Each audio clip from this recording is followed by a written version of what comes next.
So for this problem of specific energy consumption, so we need to derive the fundamental equation, right? So what you need to do is like with the given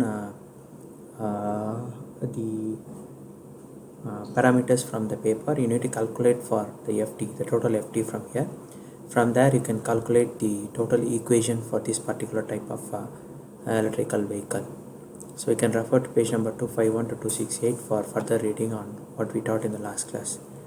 So if you see from here the given data, if you see the net weight is you can take anywhere between 8 to 15% of the weight. Actual weight is given in kilogram. You need to be very careful about the units also.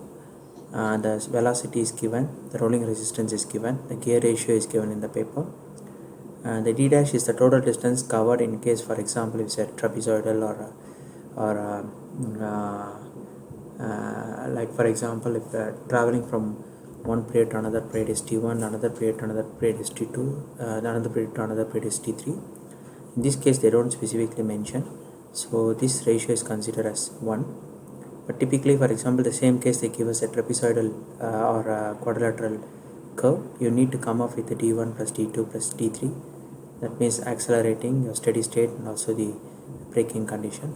Then you have to put that values here because the efficiency is not given from here, so you don't need to calculate the efficiency here.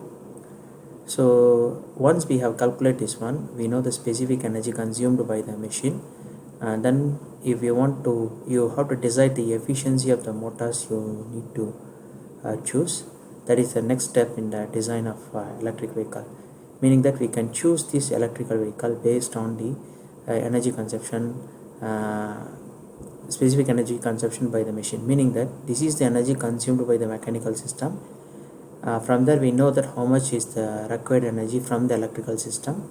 From there we can calculate how much or what will be the rating of the machines we need to use in this particular type of machine. Thank you.